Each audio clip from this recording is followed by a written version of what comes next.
Hi, this is Dr. Grillo, and the purpose of this lab today, what we're going to cover is how to set up network address translation, which is how it's done in the real world if you're connected to an ISP, because public IP addresses aren't routable to the internet. And you'll see basically how the ISP, we don't have to do anything with it other than configure the IP addresses, and also how to set up a basic access list. So in this example, in server 2, we're going to label this the Good Boy website, right? This is a website that's legit and there's no problems with accessing this website from the internet. And in server 3, we're going to call this the Bad Boy website, right? Now, what this website entails is you can use your imagination. But basically, we don't want the website we don't want our end users to access. And the Good Boy website is going to have a public IP of 2.2.2 with a network mask of 255.255.255.248. That's what the subnet's going to entail. That's what that /29 means. It's a 248 network mask. The Bad Boy website is going to have a different IP, 2.2.2.3 /29. So at the beginning, we're going to have full connectivity to both the Good Boy and the Bad Boy website, but eventually we're going to set up an access list where we want to allow access to the Good Boy website, but we want to deny access to the Bad Boy website, and we'll go ahead and test that out.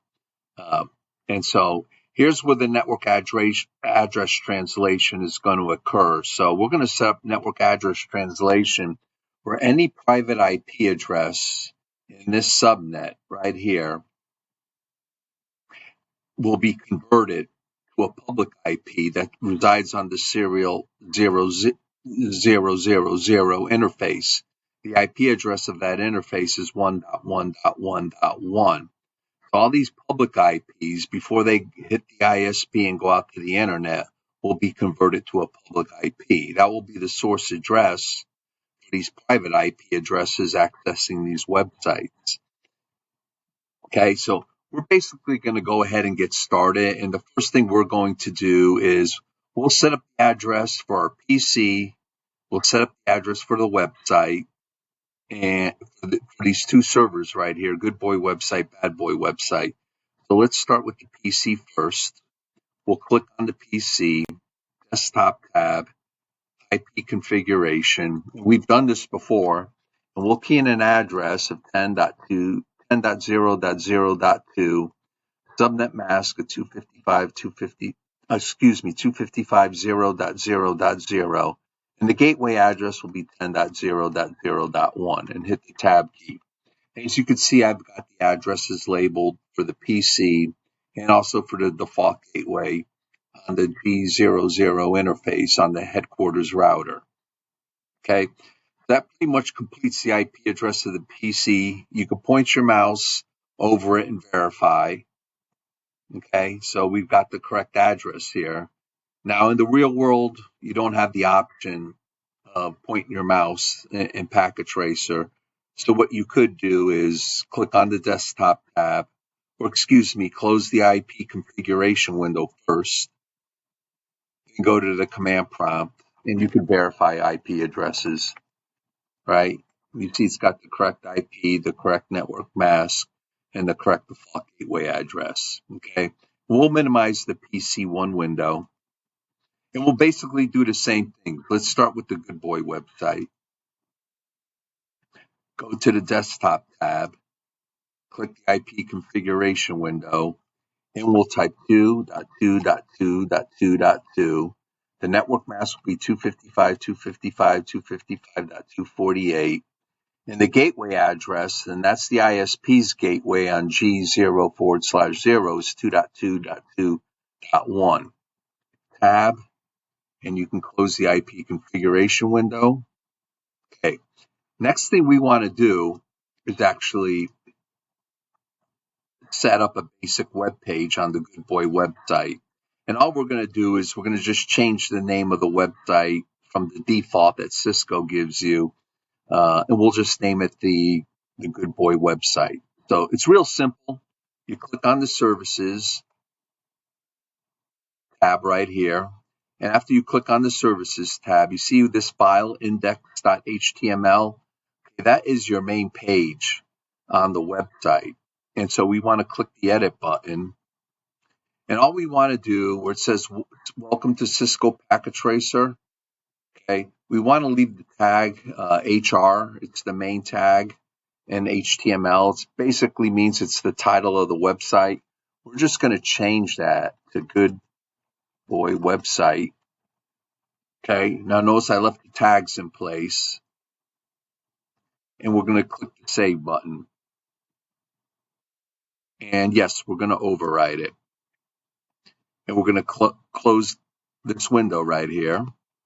And we're going to do the same on the Bad Boy website. Give it an IP address and just change the name of the website. So we're going to click on the server. First thing we're going to do is click the desktop tab. Click the IP configuration window, and IP is going to be 2.2.2.2.3. Tab the subnet mask 255.255.255.248. Tab to the default gateway, which is the gateway, again, on the ISP router of 2.2.2.1.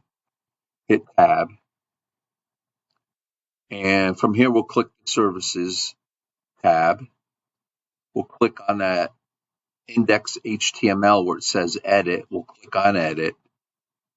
And we'll change the default name to Bad Boy website. Okay.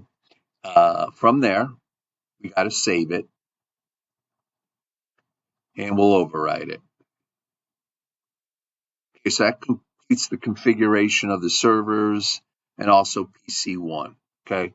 Now, we're going to follow the instructions right here on how to set up the headquarters router and create a default route to the ISP. So what you got to imagine in this lab is all the public websites out here that the ISP would be responsible for providing routing for. And we don't want the ISP to advertise all that to us because we're a local router, just a local headquarters, and having every website basically out there in our routing table, right? Our routing tables couldn't handle all those websites. So we don't need all that information. All we need to do on the headquarters router is just say, if it's not in my routing table, which this network address will not be in our routing table, just send it to the ISP. It's real simple. It's called a default route. It says, again, not my routing table. I'm just going to send it to the ISP. And we're going to send it to the next hop address on the ISP of 1.1.1.2. So again, we're going to do this step right here. And the first thing we're going to do is click on the router, headquarters router. And I named it headquarters, so you could do that too.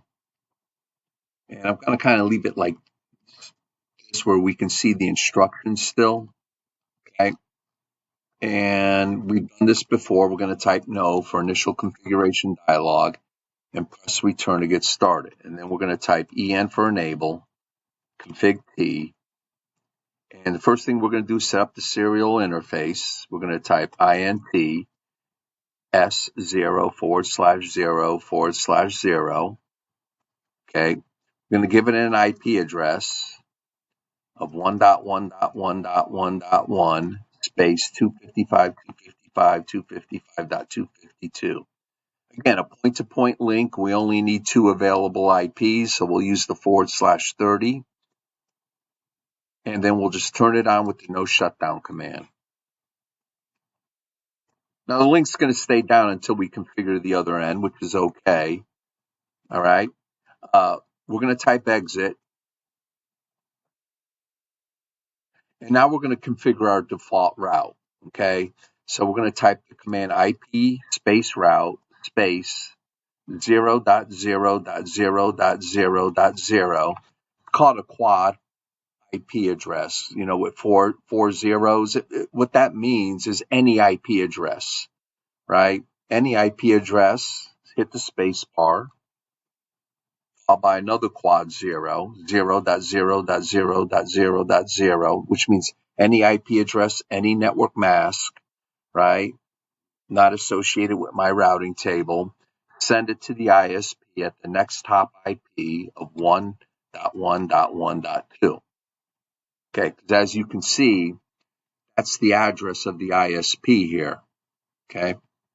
Our last step is to set up the gigabit interface, which is our default gateway. For PC1, we're going to type INT space D0/0, press enter, and then we're going to give it an IP address, IP space ADD 10.0.0.0.1, 255.255.255.0, followed by the no shutdown command. Okay. Right now, that completes the basic configuration of the headquarters router. Now, notice the ISP, and I did it just like the real world, right? ISP will be providing the timing signal to the headquarters router. So when I created the link, right, I made sure that I clicked on the ISP router first and then the headquarters router second, so the clock rate would show up on the ISP end. Okay, next step. Okay, this is going to be the last step we do with network address translation. What we're going to do first is configure the ISP. Okay, and the instructions are here. We're going to click on the ISP router and we're going to type N for no. Now notice I labeled it ISP. Press enter again. We'll configure our serial interface first. Enable config T. Okay, and we'll switch to that serial 0/1/0 interface. Provide the timing signal,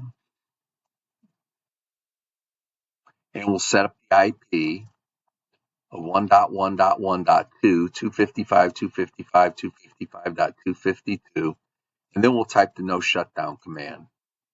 Okay.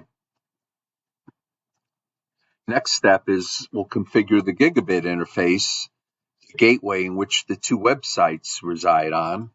So we'll type INT V0/0, hit enter, type the IP of 2.2.2.1, 255.255.248, followed by the no shutdown command. Okay, so we've got the configuration done, but right now, the PC1 cannot access the website simply because the only thing that the router has in its routing table is this directly connected route. It's the only thing it knows about. It does not know about the existence of this 10 network. Okay, you can verify that by looking at the routing table. Type the command do space show space IP space route. And you're only going to see two connected networks, right? You're going to see the one network on its serial 0/1/0 interface, and the two network 2.2.2.0 on its gigabit interface. It doesn't know about this 10 network. So even though we have a default route saying if it's not in our headquarters router right here, right? Even though we have a default route, it says if it's not in our routing table, it will send the packet through either the good boy or the bad boy website. The problem is when that packet comes back, that echo reply comes back, the ISP is not going to know what to do with it, right? Because the source address is coming from the 10 network, so it drops the packet. You got to think of source and destination IP addresses and what's in the router's routing table. So everything on the headquarters end is good. It's got a default route. Send it to the ISP, right? Send that 2.2.2.2.3 IP to the ISP. The ISP knows what to do with it because it's directly connected, sends it to either the good boy or the bad boy website. But again, as that echo reply comes back, again, you got to look at the ISP routing table. It does not know about the 10 network. Now, one thing we would never do is the ISP does not need to create a default route to the 10 network because these are private IP addresses and they're not routable to the internet. All right. That's where network address translation will come into play, right? Where the source address will be from the one network, which is a public IP. Okay. So I'm going to demonstrate it on how we could reach the good boy or bad boy website by creating a default route to this 10 network. And we'll test it for now. Like if I go to PC1 and I try to ping either the good boy or bad boy website, right? I'm going to get timeout messages because again, that packet is not being returned to us. Okay. Now with ICMP, there's two types of messages. There's a timeout, okay, which means that the packet is going through, but it isn't coming back. That is most likely the cause when you get a timeout. If we didn't have a default route to the 2 network, you would get a destination host unreachable, which simply means that the headquarters router doesn't know what to do with it because the 2 network is not in its routing table, or we didn't create the default route on the headquarters router. Okay, so knowing the differences between the two, we'll know that, yeah, the echo request is going through, but it's just not coming back. Or if you get a destination host unreachable, it means your local router, in this case, the headquarters router, doesn't know what to do with it. Okay, so you could try pinging the bad boy website, and you're pretty much going to get the same error. Okay, and you could do a Control C to cancel. Okay, so just to show you how routing works, real briefly, we'll create a what's called a static route to this 10 network right here. And here it is. The command's right here. We'll do it. We'll show you how it works. We'll do a ping. And we'll also look at the websites. But that's not how it's supposed to work because 10 addresses are not supposed to be routable into the internet. They're private IPs. So we'll remove it. And then we'll set up the way it's supposed to be done by setting up network address translation, which is these series of steps right here. Okay. So we'll add the route. We'll go onto the ISP router and we'll create that default route. Okay. Type exit. Now remember, you're on the ISP router and we're going to type the command IP route. We're going to specify the 10 network space followed by the network mask for the 10 network space followed by who I send it to. And that's the IP address on the headquarters router. And then I hit enter. Okay. Now I can look at the routing table again, do show space IP route. Okay. And you notice the S. The S represents you got a static route.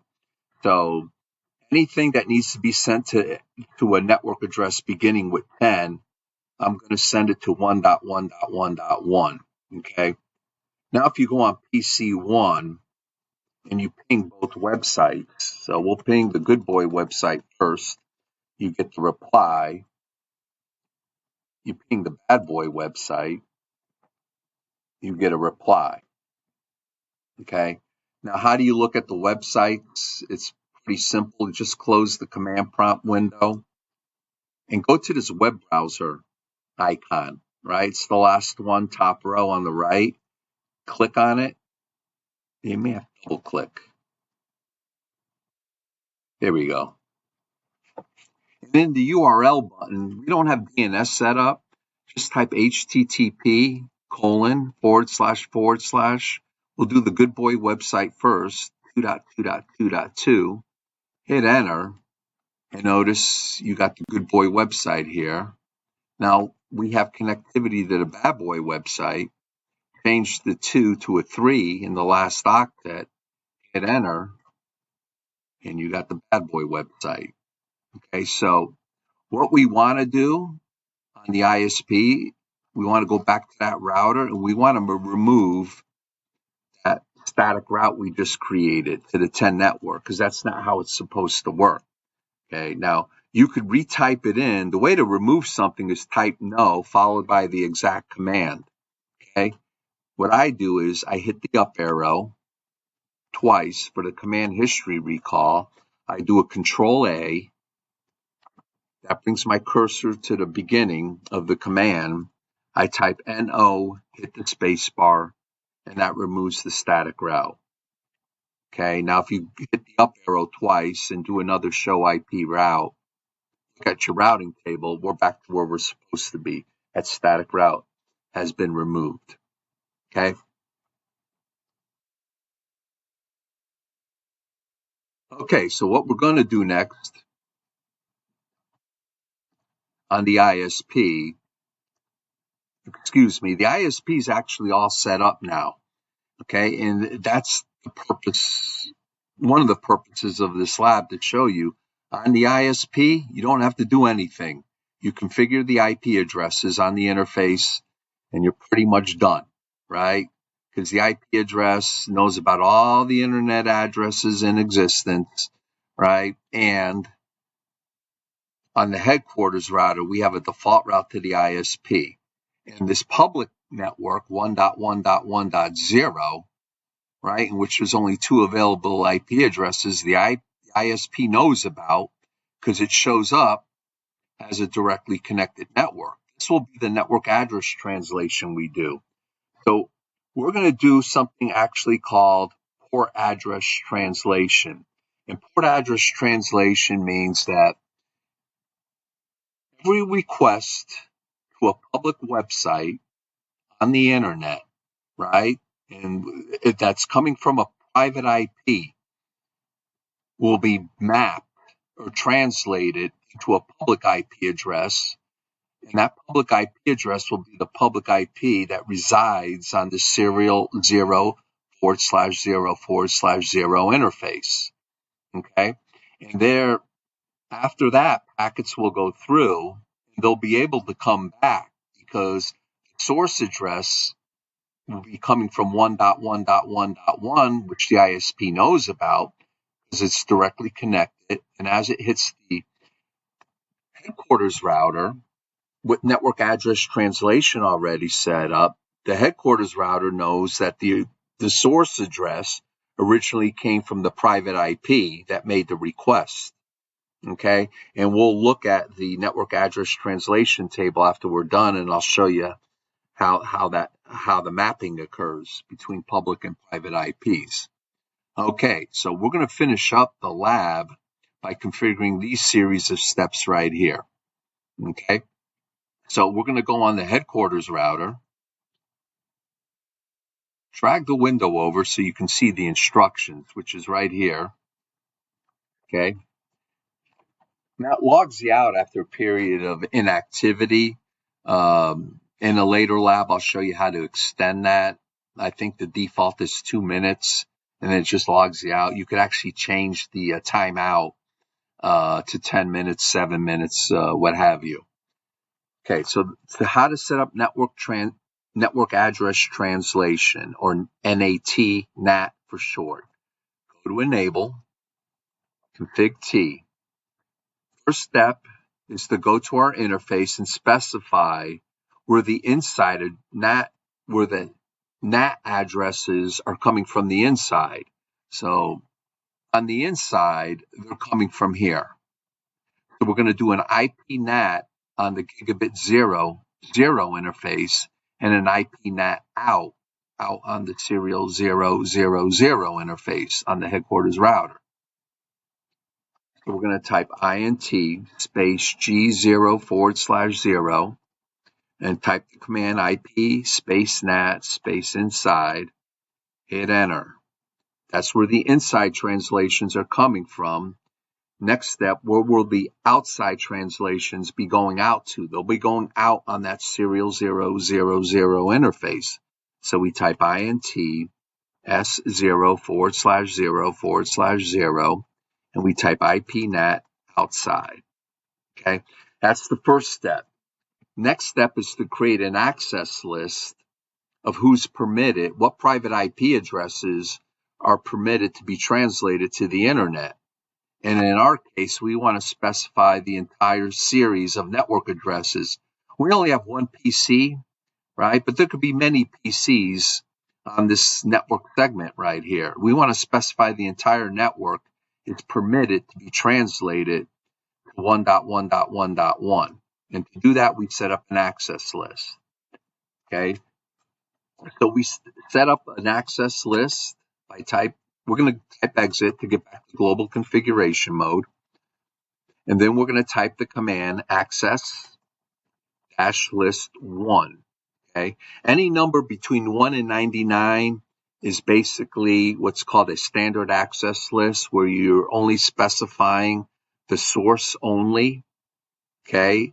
An extended access list, which are numbered 100 through 199, you could specify the source, the destination, and the type of traffic. So with setting up NAT, you only need to specify the private network, which is the source address, so we can create a standard access list. So we type access list 1. We want to permit, hit the space bar, specify the network address. This is all PCs in 10.0.0.0. And instead of the network mask of 255.0.0.0.0, we want to specify the wildcard mask. The wildcard mask is the exact opposite of the network mask, where you change all the 1 bits to 0 bits, and you change all the 1 bits. You change all the 0 bits to 1 bits, right? So you just swap everything, right? 255, 255, 255 gets translated to 0.0.0. And in the last octet, the .0 gets translated to 255. Okay, it's called the wildcard mask. Hit enter. Okay, we specified an access list. Next thing we need to do, we need to map the access list we created to the serial interface in which the addresses are going to be translated out on. Okay, so you got to create that mapping between the access list you created to the serial interface in which the addresses will be translated out on. And to do that, you type the command IPNAT space inside space source space list space 1. That's the access list number. So these two numbers have to match. Okay, hit the space bar after the 1. Specify the interface with type interface. Hit the space bar S0/0/0/0. Okay, and hit space. Next thing to do is type overload. And so what overload means is you could have 10, 20, 30 PCs on your network segment, and all of them will be overloaded to that same IP that resides on the serial 000 interface, which is a public IP. Okay, now theoretically, Cisco says up to thousands of IP addresses can be overloaded. Okay, that might cause a delay or latency on your network with the work that the router's doing with translating all those addresses into one. There's a form of NAT which you could specify a pool of addresses. Okay. In our example, there's only 2 available IP addresses on this segment, right? .1, which belongs to the headquarters router, and .2, which belongs to the ISP. So as far as the one network is concerned, there isn't a pool of IP addresses available. Okay, this is a simpler form of network address translation. And hit enter after overload. So you've done the mapping. Okay, now that that's done, we have network address translation completed. And now PC1 should be able to access the Good Boy and Bad Boy website. And we'll test that. We'll look at the network address translation table to show you that it's working. So we'll go to PC1 and we'll go to the command prompt. Okay, actually we'll go to the web browser. We'll close the command prompt window. show you that those websites are accessible. Okay, we'll do the Good Boy website first, http://2.2.2.2. Hit enter. Notice the Good Boy website pops up. Change the 2 to a 3, and then the Bad Boy website pops up. Okay, so network address translation is occurring. The source address is no longer 10.0.0.0.2. The source address is 1.1.1.1. In this case, the ISP knows how to return the packet to headquarters because the source address is directly connected to it, and it knows about it. Now let's look at the network address translation table on the headquarters 1 router. Okay, type the command do space show space IP space NAT space TRANS, short for translation. Hit enter.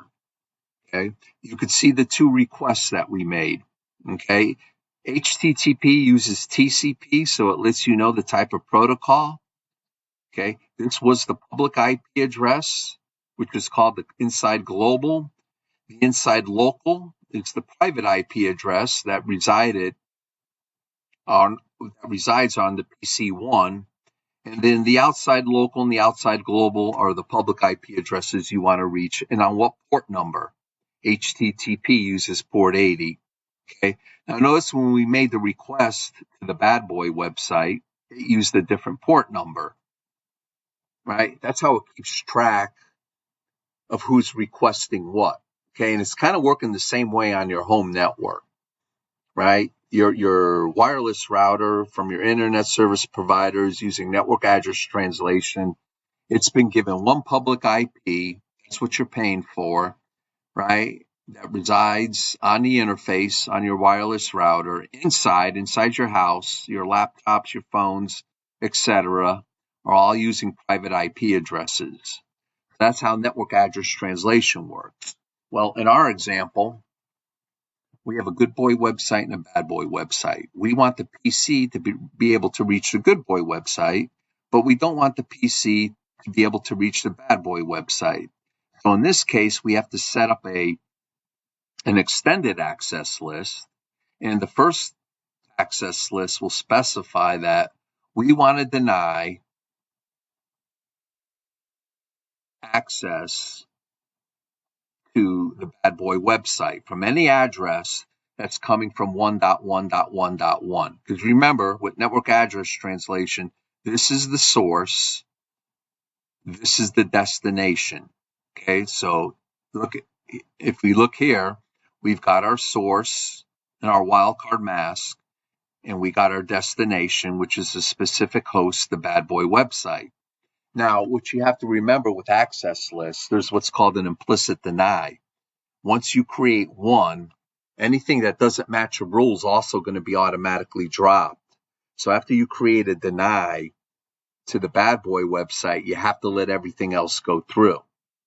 Okay, and so we've done a second extended access list where we're permitting any IP, which is any protocol, any request, any IP, TCP, UDP, that's coming from 1.1.1.1, any IP address is going to be permitted.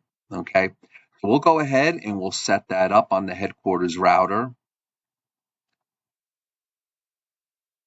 We'll set up our access list. We'll type the command access-list space 100 deny space.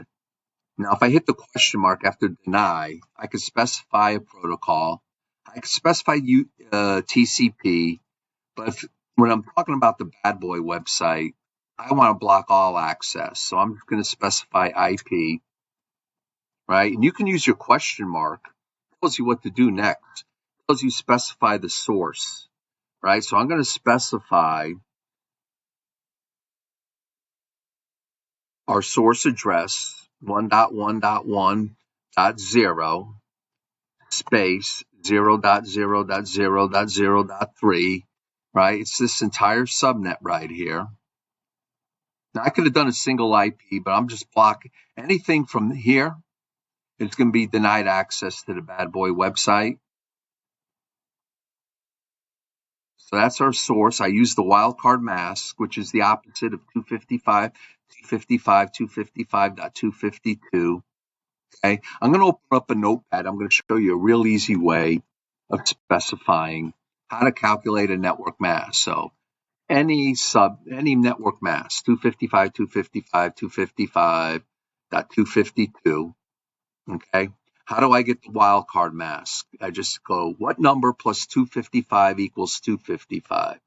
0. What number plus 255, right, equals 255? 0. Same with the third octet.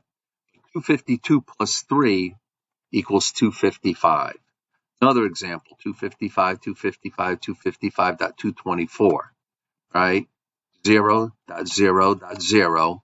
224 plus what? 31 equals 255. That's a simple way of calculating the wildcard mask. Okay, I'm going to minimize that. So I specified the host. Now I can identify a single IP by typing the command host space followed by the IP address of the bad boy website. Okay. Next thing, I want to allow everything else to go through. So I'm going to specify access list dash, because remember, there's an implicit deny. If I were to stop here, I wouldn't have access to the good boy website either, because there wouldn't be a match. I'm going to type 100. I'm going to permit any type of protocol, any type of address coming from any source address space. Now I could do any, okay, or in my example, I could specify the actual subnet again, and then the destination would be any address. Because in addition to the Good Boy website, you got to figure there's a lot of other legit websites out there as well. So in this example, okay, I'm permitting any type of protocol, TCP, UDP, coming from the 1.1.1.0 network using the wildcard mask of 0.0.0.3, again, which is this subnet right here, to any destination address. And then I hit enter. Last thing I need to do is I need to apply it to an interface. Okay. Now, I'm going to apply it to the S000 interface going outbound. Okay. Now, Cisco says, and this is hard to explain because the topology doesn't really show it. Outbound, they recommend you apply your access list on outbound interfaces versus inbound. So there's two options we have. We can do D00 inbound, which would have the same effect. Okay. But what if we had traffic going in this direction and everything going in this direction, right, was legit? That means all traffic is being checked against an access list. If we apply to S000 outbound, it only applies to traffic going in this direction, which is the good boy and bad boy websites. Okay, next step is to apply it to the interface. So we're going to go switch to that interface. We're going to type int space S0 /0 /0, hit enter, and type the command IP access. We call it access group because we got two access lists, followed by the group number, which was 100, and what direction, outbound. If you do inbound, that means traffic going in this direction, right? Which means the traffic has already gone through, right? And the source and destination IP addresses aren't going to match up. So you have to do it outbound, going in this direction right here, from left to right. Okay, so I'm going to pull up the router. So what we're going to do is a final test, right? Our access lists are in place. We should no longer have access to the bad boy website, but we should still have access to the good boy website. And we can test it with both the ping utility or the web browser, or both. So if we double click on the web browser on PC1 again,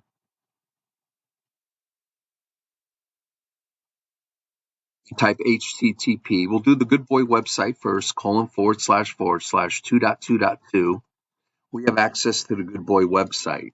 Now, if we change the 2 to a 3, look what happens, right? You're still on the Good Boy website. You don't have access to the Bad Boy website. So you get to see the effect of your access control list. Our last step is to save the configuration, of our ISP router and our headquarters router. So we'll click on the ISP, and all we need to do is save the config file, type enable, copy run start, and hit enter twice,